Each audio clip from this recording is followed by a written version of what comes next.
JSP applications की बात करें तो जेएसपी एप्लीकेशन ऑब्जेक्ट जो होता है वो किस काम में आता है? एक तरह से ये सर्वलेट कॉन्टेक्स्ट क्लास का ऑब्जेक्ट है। ठीक। और इसका यूज क्या होता है? Created only once by the web container. ये क्या होता है कि ये कॉन्टेक्स्ट एक ही बार क्रिएट किया जाता है जो वेब कंटेनर होता है। ठीक। वेब कंटेनर एक तरह से आपका सर्वर बेस्ड कंटेनर होता है जो वो खुद क्रिएट करता है एक बार, वन टाइम। इस developed diploid on the server. और एक तरह से ये क्या होता है कि जब हम किसी भी तब क्रिएट किया जाता है, क्रिएट होता है जब हम किसी प्रोजेक्ट को डिप्लॉय करते हैं सर्वर पे, तभी ये फर्स्ट टाइम क्या होता है, क्रिएट होता है। इसको एप्लीकेशन ऑब्जेक्ट बोल सकते हो। ठीक है। This object can be used to get initialization parameter from the configuration file। कि वो configuration file मतलब web.xml फाइल से वो क्या होता है, पैरामीटर्स को इनिशियलाइज करता है। देन और उसके साथ साथ क्या करता है, it can also be use to get set and remove attribute from the application scope. कि हम एप्लीकेशन स्कोप से वो डेटा मॉडिफाई कर सकते हैं, गेट सेट एंड रिमूव भी कर सकते हैं। ठीक। तो इसका मेन फेस ये होता है कि this initialisation parameter can be used by all JSP pages. Application level scope का मतलब होता है कि उस एप्लीकेशंस के अंदर, प्रोजेक्ट के अंदर जितने भी पेजेस होते हैं उस पे ये चीज हम यूज कर सकते हैं, ये पैरामीटर्स यूज कर सकते हैं। ठीक। तो जो इनिशियल इनिशियलाइजेशन पैरामीटर होते हैं वो ऑल जेएसपी पेजेस के लिए अवेलेबल होते हैं। ठीक है। अब इसको कैसे यूज करना है एग्जांपल हम देख लेते हैं। तो सबसे पहले हमने एक डिफाइन किया था इंडेक्स पेज जिसमें लॉगिन पेज डिफाइन किया था, और एक वेलकम पेज डिफाइन किया था जिसमें हम रिक्वेस्ट पैरामीटर डिफाइन कर रहे हैं। ठीक। तो उसके पहले देखो यहाँ पे रिक्वेस्ट कॉन्फिग डॉट हम गेट इनिट पैरामीटर डिफाइन कर रहे थे, वो गेट कर रहे थे। क्लियर। गेट इनिट पैरामीटर यहाँ पे गेट कर रहे थे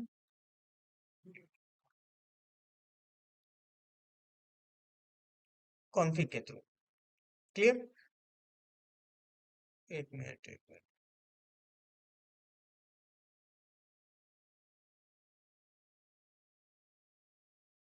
एप्लीकेशन इम्प्लिसिट ऑब्जेक्ट।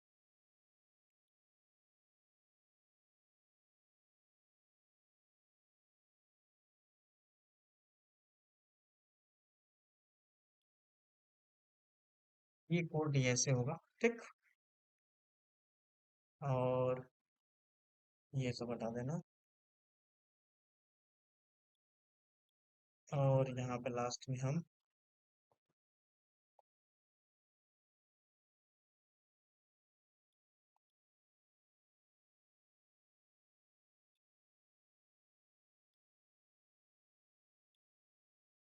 यहाँ पे लास्ट में हम टैग क्लोज कर देंगे वेब ऐप का। ठीक। कॉन्टेक्स्ट पैरम करके टैग होता है। ठीक। और इसमें एक आपका पैरामीटर नेम होता है और ये होता है। ठीक। वेब डॉट एक्सएमएल फाइल के अंदर। अब उसको जैसे गेट करने का तरीका क्या होता है, तो गेट करने का तरीका क्या होता है हमारा, ये मैं हटा देता हूँ। तो हम कन्फिग नहीं, यहाँ पे कर क्या करते हैं, एप्लीकेशन का यूज करते हैं। तो एप्लीकेशन यहाँ पे यूज करोगे, application application dot get init parameter. तो हम यहाँ पे लिख देते हैं एप्लीकेशंस, एप्लीकेशन। ठीक। Application dot get init parameter. अब सही है। Save slides. तो हमको करना क्या है, तो सबसे पहले हमको डिफाइन करना है एक एक्सएमएल फाइल में पैरामीटर। तो एक्सएमएल फाइल में पैरामीटर हम कैसे डिफाइन करेंगे, एक्सएमएल फाइल में कैसे हम पैरामीटर डिफाइन करेंगे, तो हम यहाँ पे सबसे पहले एक्सएमएल फाइल में जाते हैं। एक्सएमएल फाइल के अंदर होती है मेटा इन्फो के अंदर।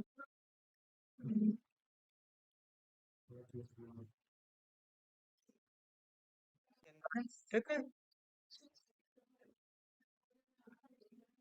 और यहाँ पे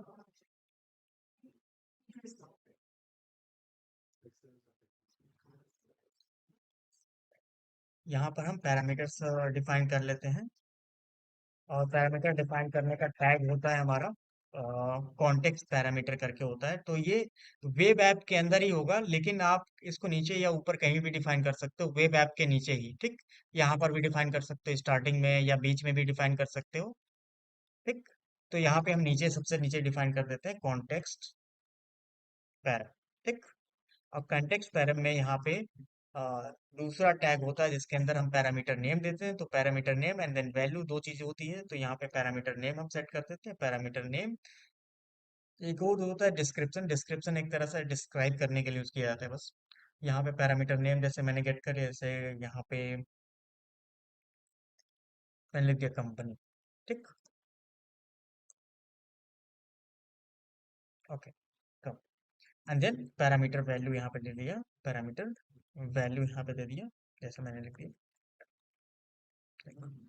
क्लियर। तो ये एक तरह से क्या होता है कि ये आपका एक पैरामीटर हो गया, और उसकी वैल्यू जो होल्ड कर रहा है वो होल्ड। ठीक। अब इसको कैसे गेट करेंगे, तो गेट करने का तरीका होता है, जैसे मैं इंडेक्स पेज पे जाऊं और इंडेक्स पेज पे डायरेक्टली उस वैल्यू को गेट करूं, तो यहाँ पे हम लिख रहे हैं आउट डॉट प्रिंट, और प्रिंट के अंदर मैंने लिख दिया H1, और मैंने यहाँ पे लिख दिया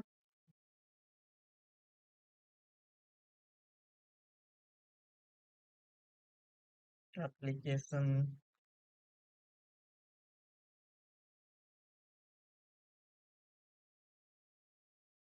एप्लीकेशन कॉन्टेक्स्ट पैरामीटर,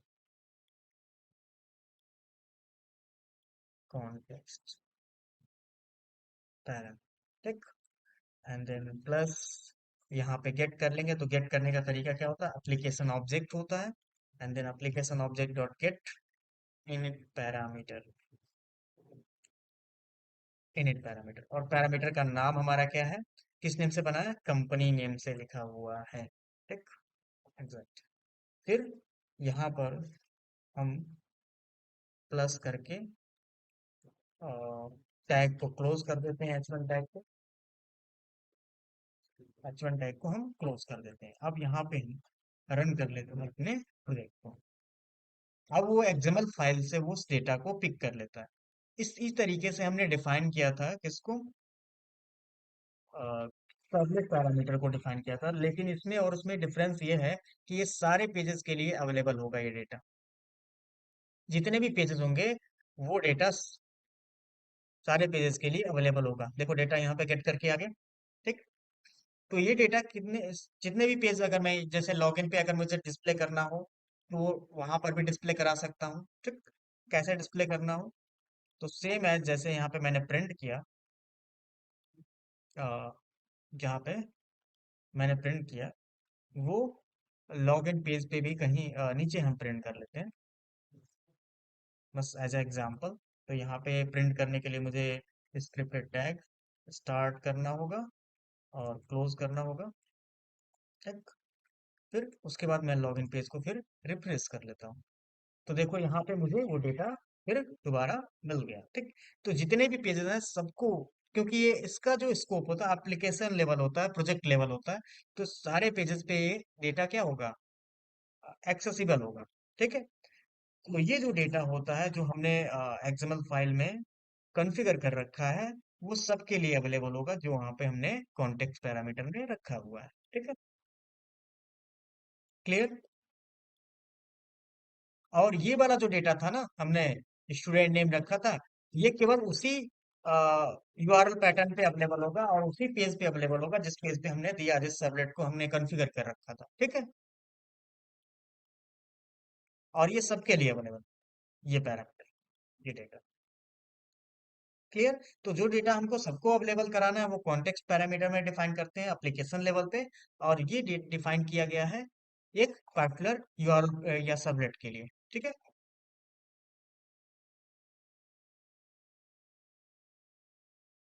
क्लियर। समझ में आ गया कैसे हमको डिफाइन करना है इसको। तो उसको गेट करने के लिए हमको लिखना क्या है, यहाँ पे application dot get init parameter, और पैरामीटर का नाम यहाँ पे आपको पुट कर देना। सेशन एक तरह से ये डिफाइन करने के लिए है कि हम किसी भी लॉगिन के डिटेल्स को कैसे हम मेंटेन करेंगे कि वो लॉग डेटा यूजर लॉगिन यानी कि, ठीक है, यूजर वो लॉगिन है या नहीं, ठीक है। ठीक है। तो उसको हम देखने के लिए डिफाइन करते हैं कि यूजर वो लॉगिन है या नहीं, या किसी भी इस तरह के मेंटेन करने के लिए ये है। उसकी अवेलेबिलिटी जो सेशन लॉगआउट है या लॉगिन है उसको मेंटेन करने के लिए इस ऑब्जेक्ट का यूज किया जाता है। और ये HTTP सेशन क्लास का ऑब्जेक्ट होता है सेशन। जावा डेवलपर क्या यूज करते हैं, this object can be set and get and remove attribute from the session object, from the session object, information को सेट करने के लिए, इंफॉर्मेशन को रिट्रीव करने के लिए, एंड देन रिमूव भी हम कर सकते हैं। जैसे कि अगर मैं कोई लॉगिन पेज बना रहा हूँ, अभी फिलहाल के लिए मैं ये डिटेल्स हटा देता हूँ लॉगिन से। ठीक, इसको कमेंट डाउन कर देते हैं। ठीक, अब मान लो जब जैसे ही लॉगिन करते हैं तो हम वेलकम पेज पे जाएंगे। ठीक, और वेलकम पेज पे जाते ही क्या होता है, वेलकम पेज में हमने यहाँ पे यूजर नेम गेट किया, तो यूजर नेम की डिटेल जैसे ही वो लॉगिन करता है तो वो डिटेल किसके अंदर हम सेट कर सकते हैं, हम सेट कर सकते हैं सेशन के अंदर। ठीक, सेशन ऑब्जेक्ट के अंदर। तो सेशन ऑब्जेक्ट के अंदर कोई डिटेल कैसे सेट की जाती है, देखो। तो जैसे ही हम डिफाइन करते हैं, वेलकम पेज पे जाते हैं, तो सेशन ऑब्जेक्ट में एक सेट एट्रीब्यूट फंक्शन होता है और उसकी डिटेल वहां पे हम एज ए की एंड देन वैल्यू वहां पर पास करके सेट कर सकते हैं। ठीक है, कैसे? तो जैसे ही यहाँ पे आ रहा है तो यूजर नेम तो हमारे पास आ ही रहा है, तो हम क्या करेंगे, यहाँ पे लिखेंगे सेशन डॉट सेट एट्रीब्यूट। और सेट एट्रीब्यूट में जैसे मैंने लिख दिया यहाँ पे क्या, यूजर, एंड देन यहाँ पे मैंने लिखा क्या, किस नेम से किस वेरिएबल में हमारा यूजर का डिटेल है, यूजर नेम में हमारा डिटेल है।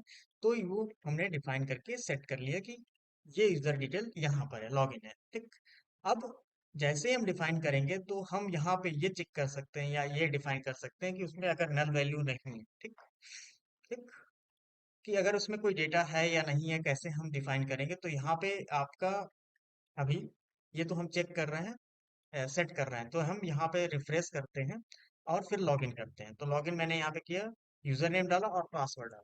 ठीक, तो ये आपका क्या हो गया, ये पोर्शन एग्जीक्यूट हो गया और वहां पे सेशन में यूजर नेम सेट हो गया। ठीक, लेकिन हमको ये कैसे पता चलेगा कि यूजर नेम सेट हुआ है या नहीं हुआ है? ठीक, और लॉगिन पेज दोबारा ओपन ना हो, इसकी वजह से इसका एक तरह से रिस्ट्रिक्शन आपको डिफाइन करना पड़ेगा। जैसे मैं फिर लॉगिन तो कर चुका हूँ, लेकिन फिर लॉगिन पेज मुझे नहीं दिखना चाहिए फिर दोबारा। ठीक, तो लॉगिन पेज नहीं दिखना चाहिए, उसके लिए हमको क्या करना होता है, कंडीशनल टेस्ट करना होता है कि वो एग्जिस्ट करता है या नहीं उस सेशन में, उस सेशन जो हमने एट्रीब्यूट सेट किया है वो एग्जिस्ट करता है या नहीं। ठीक है, तो हम एक तरह से कंडीशनली टेस्ट करते हैं कि उसको कैसे चूज करना है, या आपको टेस्ट करना है कि वो आपका उसमें डेटा है या नहीं, सेशन में वो डेटा है नहीं, या लॉगिन डिटेल है या नहीं। ठीक है, उसके भी आप पे हम ये चीजें डिफाइन करते हैं। ठीक,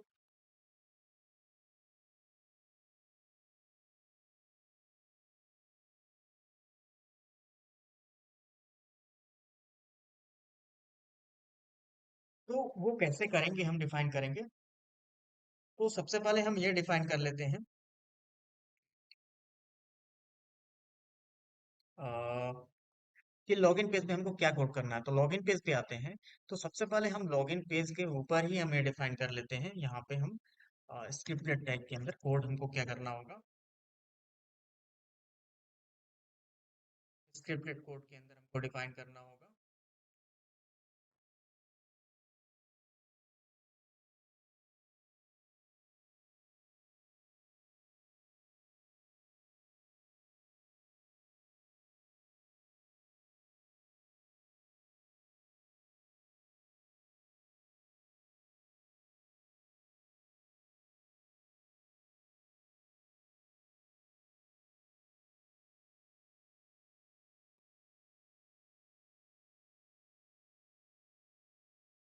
अब हमको क्या डिफाइन करना होगा, यहाँ पे हम सेशन डिफाइन कर लेते हैं। तो यहाँ पे हम लिखेंगे HTTP सेशन। तो हम पहले से हमारे पास सेशन है, तो यहाँ पे लिखूंगा मैं HTTP सेशन, HTTP सेशन। ठीक, HTTP सेशन हम गेट करेंगे, तो HTTP सेशन गेट करने के बाद यहाँ पे देखो सेशन डिफाइन किया, और सेशन में यहाँ पे सेशन नेम से सेशन टू नेम से, क्योंकि सेशन नेम से पहले से ऑब्जेक्ट होता है। या तो आप लिख लो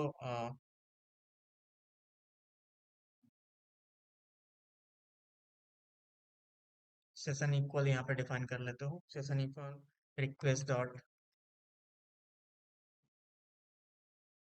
गेट सेशन, गेट सेशन, और यहाँ पे मैंने लिख दिया फॉल्स,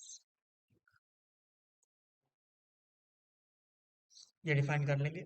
तो इसमें सेशन आपका क्रिएटेड है या क्रिएटेड नहीं है डिफाइन करेंगे। उसके बाद हम ये डिफाइन करेंगे कि आपका जो सेशन है वो नल है या नहीं है। तो मैं लिखूंगा if session not equal null, and then and sorry and एक और कंडीशन हम लगाएंगे, सेशन डॉट गेट एट्रीब्यूट। क्या लिखा था मैंने, यूजर लिखा था ना सेट करते टाइम, वेलकम में हमने सेट करते टाइम यूजर लिखा था। तो उसी नेम से हम गेट करेंगे कि यूजर है या नहीं पहले से ऑलरेडी। तो मैं लिखूंगा, सॉरी यहाँ पे हमने सेशन की स्पेलिंग गलत कर दी है, ठीक है। सेशन डिफाइन किया और यूजर नॉट इक्वल नल, ये डिफाइन कर लिया कि ये भी नल नहीं होना चाहिए, ठीक। अगर नल नहीं है तो क्या है, हमारा क्या है, लॉगिन है। तो अगर ऑलरेडी लॉगिन है, नल नहीं है, ये भी नल नहीं है, तो यूजर हमारा ऑलरेडी है, तो ये रिडायरेक्ट कर जाएगा किस पेज पे, हमारा वेलकम पेज पे या वेलकम डॉट जेएसपी पेज पे। तो यहाँ पे लिखूंगा मैं रिस्पॉन्स, रिस्पॉन्स ऑब्जेक्ट का यूज करोगे, और डॉट सेंड रिडायरेक्ट, ये हमने प्रीवियस क्लास में यूज किया था रिस्पॉन्स का। तो रिस्पॉन्स डॉट सेंड रिडायरेक्ट और पेज का नाम, कि पहले से लॉगिन है तो वो किस पे भेज देगा उसको, वेलकम डॉट जेएसपी पेज पे, लॉगिन पेज वो नहीं दिखेगा उसको, ठीक। अदरवाइज हम इल्स पे यहीं पे रहने देंगे और यहाँ पे लिख देंगे, यहाँ पे कुछ नहीं, बस छोड़ देते हैं, ठीक। अगर नहीं है तो डायरेक्टली वो क्या करेगा, यहाँ पर आपका डिटेल्स डिपेंड होगा। अब मान लो हम लॉगिन है पहले से, तो यहाँ पे जैसे रिफ्रेश करेंगे तो किस पे आ जाएंगे, वेलकम पेज पे, ठीक। और कंडीशन सेट हो गया। अब एक लॉग आउट का हम डिफाइन करेंगे कि लॉग आउट कैसे किया जाए। तो हम लॉग आउट का भी एक पेज बना सकते हैं, कैसे बनाएंगे, तो एक लॉग आउट का भी हम पेज यहाँ पे डिफाइन कर सकते हैं। तो यहाँ पे हम एक पेज डिफाइन कर सकते हैं लॉग आउट का। देखो, अब मैं यहाँ पे डिफाइन कर लेता हूँ एक लिंक, एक लिंक डिफाइन कर लेता हूँ।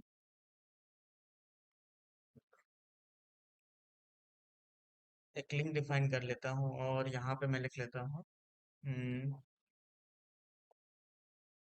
लॉग आउट डॉट जेएसपी, ठीक। और यहाँ पे लॉग आउट, तो उसका कोड मुझे लिखना है बस लॉग आउट के अंदर, मैं नहीं भूल रहा, ठीक। समझ गए, तो ये तो बटन बनेगा ही। अब बटन आप बटन भी बना सकते हो या जो भी बनाना चाहो बना सकते हो, ठीक है, क्लियर। हाँ हाँ, अब ये लिंक दे दिया मैंने कि जैसे लॉग आउट डिफाइन करेंगे तो लॉग आउट पेज होनी चाहिए, सॉरी, तो हम वेब ऐप के अंदर हम एक लॉग आउट का पेज बना लेते हैं, जेएसपी पेज नहीं दिख रहा, जेएसपी फाइल, नेक्स्ट, और फाइल का नाम मैं लिखता हूँ लॉग आउट,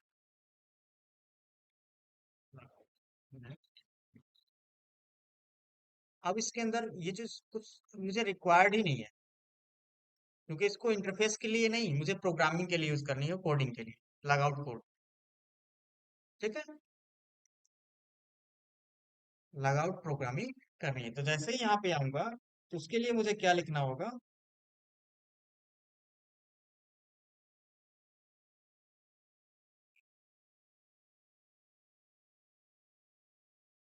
फिर यहाँ पे लिखूंगा मैं सेशन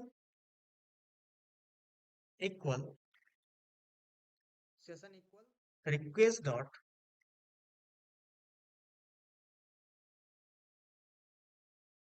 गेट सेशन, एंड यहाँ पे हम फॉल्स दे सकते हैं, और यहाँ पे हम लिखेंगे if, पहले ये चेक कर ले कि सेशन नल नहीं, नल तो नहीं है।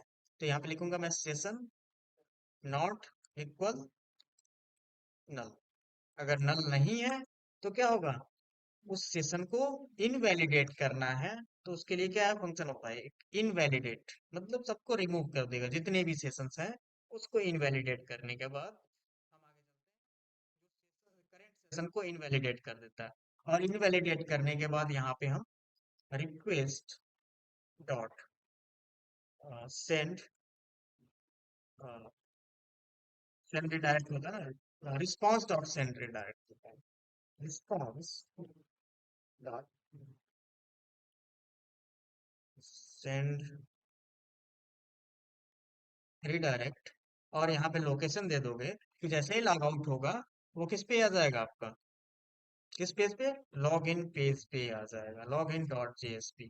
ठीक, clear, log in dot JSP पे डिफाइन हो जाएगा। क्लियर, अदरवाइज यहाँ पे आपका एक मैसेज डिफाइन हो सकता है। इतना रन देते हैं, ये तो लॉग आउट के लिए है। ठीक, ये लॉग आउट यहाँ पे डिफाइन हो जाएगा अगर नॉट नल है तो। ठीक है, अदरवाइज तो दिखेगा ही नहीं। अब यहाँ पे हम रिफ्रेश करते हैं, ठीक, और जैसे ही लॉग आउट करते हैं तो किस पेज पे आ गया, लॉगिन पेज पे आ गया। ठीक, बस, बस ये आपका डिफाइन हो गया। तो इस तरीके से आप मैनेज कर सकते हो लॉगिन और लॉग आउट। ठीक है, क्लियर है, इसको नोट कर सकते हो। लॉगिन वाले में तो हमने बस ये डिफाइन किया, ये कंडीशन दे दिया कि लॉगिन पे जब हम पहले से लॉगिन है तो वो क्या होगा, वेलकम पेज पे हमको भेज देगा रिडायरेक्ट करके। ये नोट करो तो।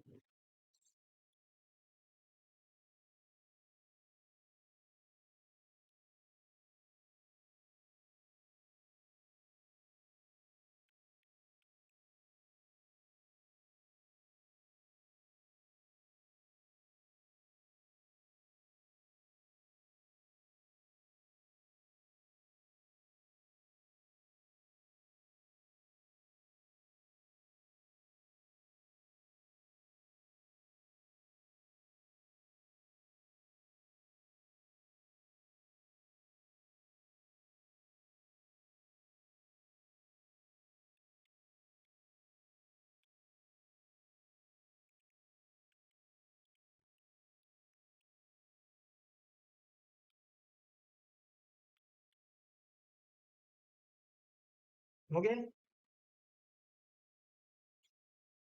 जैसे ही उसको पता चलेगा कि आप पहले से लॉगिन हो, सेशन में नल नहीं है, आपकी वैल्यूज में भी नल नहीं है, तो वो डिफाइन करेगा। ठीक, और एक चीज और, कि अगर आप लॉगिन नहीं हो, सॉरी यहाँ पे आप डिफाइन लॉगिन नहीं हो तो यहाँ पे डिफाइन होगा। अब देखो यहाँ पे एक चीज और, तो यहाँ पे तो मैंने ये डिफाइन कर दिया। तो यहाँ पर वेलकम पेज में क्या कंडीशन होगा कि अगर मैं लॉगिन नहीं हूँ, लॉग आउट हूँ, तो वेलकम पेज भी यहाँ पे आता हूँ तो वेलकम पेज को हमारा क्या हो जाएगा, ओपन हो जाएगा ना, क्योंकि वेलकम पेज पे मैंने कुछ दिया ही नहीं है कंडीशन, बिना लॉगिन हुए वेलकम पेज ओपन हो रहा है। ठीक है, तो यहाँ पर भी आपको कंडीशन देना पड़ेगा कि वेलकम पेज तभी लॉगिन हो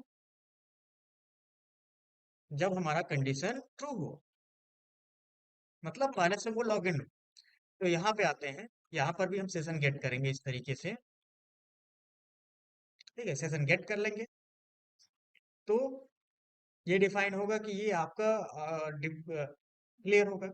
लेकिन मुझे ये डिफाइन नहीं करना, अगर यहाँ पे नल है, इक्वल इक्वल नल है,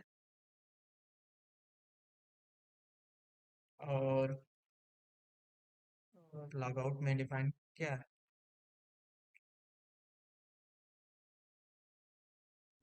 हम्म, अगर यहाँ पे इक्वल इक्वल नल है तो इसमें नल ही है तो आपको कुछ नहीं करना, यहाँ पे रिडायरेक्ट कर देना है किस पे, लॉग इन डॉट जेएसपी पे। क्लियर, और यहाँ पे आते हैं, फिर जैसे ही रिफ्रेश करता हूँ, एक मिनट,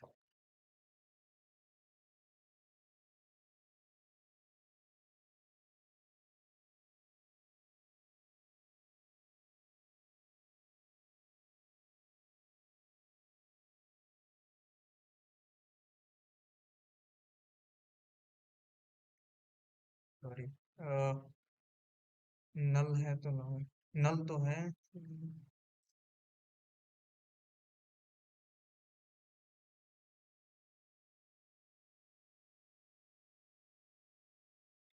एंड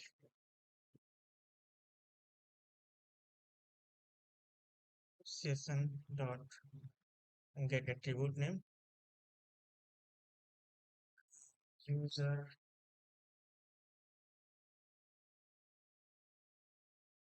दोनों नल है।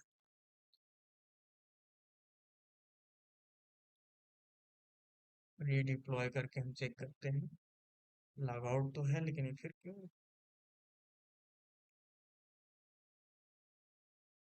रन ऑन सर्वर, और वेलकम पेज पे आ जाते हैं, फिर भी ये दिख रहा है।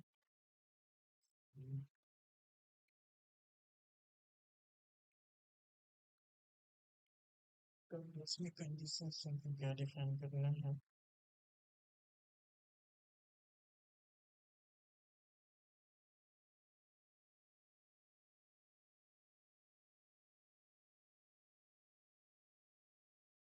सेशन नॉट इक्वल नल,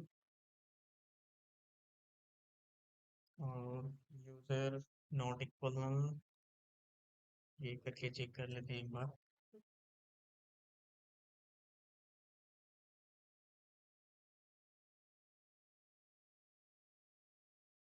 और यहाँ पे एक मैसेज देते हैं।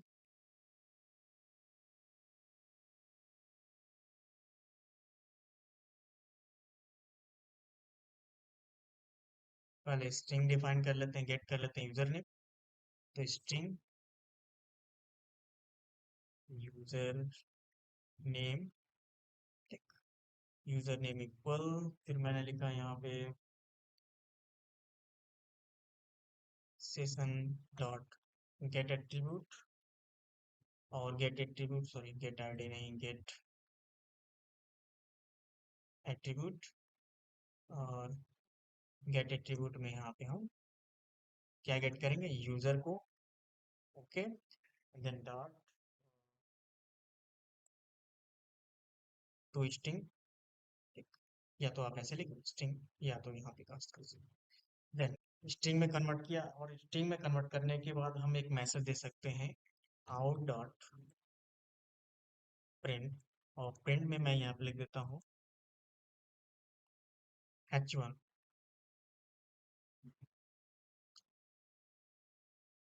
ये चीज नीचे अप्लाई कर देता हूँ, लॉग आउट के नीचे, ज्यादा बेटर रहेगा। ठीक, यहाँ पे लिख दिया मैंने सेशन दिस, और यहाँ पे मैं लिख देता हूँ वेलकम,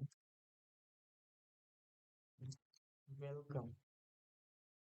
और यूजर का नाम कॉन्टेक्ट कर लेता हूँ, तो यूजर का नाम यहाँ पे वेरिएबल में स्टोर्ड है, यूजर नेम, एंड देन फिर प्लस, फिर डबल कोटेशन के अंदर हम लिख देते हैं यहाँ पे this, और उसके बाद are logged in, you are logged in. उसके बाद हम यहाँ पे सेमीकोलन डिफाइन करते हैं, अगर नहीं है तो यहाँ पे एल्स में आते हैं, और एल्स में आने के बाद स्टार्ट एंड क्लोज डिफाइन करते हैं, और उसके बाद मैं लिख देता हूँ response dot send redirect, response dot send redirect, और रिडायरेक्ट किसमें, लॉग इन डॉट जेएसपी पे। ओके, ठीक है। अब यहाँ पे मैं रिफ्रेश करता हूँ, और जैसे ही रिफ्रेश करते हैं तो देखो आगे हम किस पे, यहाँ पर, और फिर यहाँ पे फिर लॉगिन करते हैं यहाँ पे, तो किस पे आ जाएंगे, welcome to this you are logged in. ठीक, और यहाँ पे ये जो होम पेज ये जो लिखा हुआ है सब हटा देते हैं। गेट पैरामीटर, ये यूजर नेम वेरिएबल फिर दोबारा हमने डिक्लेयर किया, इसको हटाते हैं। ठीक, सब हटा देते हैं। सेशन एट्रीब्यूट ये फिर दोबारा सेट किया गया, तो ये अलग चीज है। आ,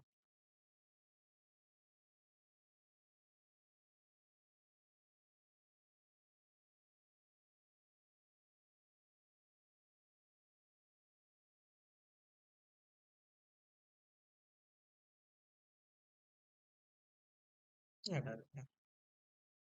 ओके। और ये यूजर नेम आ गया आपका, अब सेव कर लेते हैं यहाँ पे। अब यहाँ पे एरर क्या आ रहा है? और कॉन्फ़िग गेट इनिट पैरामीटर, इसको भी हटाते हैं। इसको भी इसी के अंदर मैं लिख देता हूँ।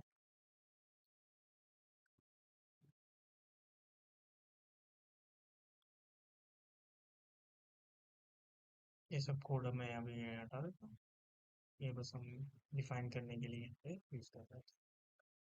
अब यहाँ पे एरर क्या आ रहा है? User name can not be resolve to a variable, can not be resolve to a variable.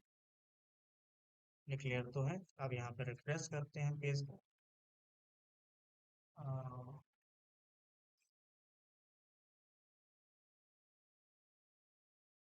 User name can not be resolve to a variable.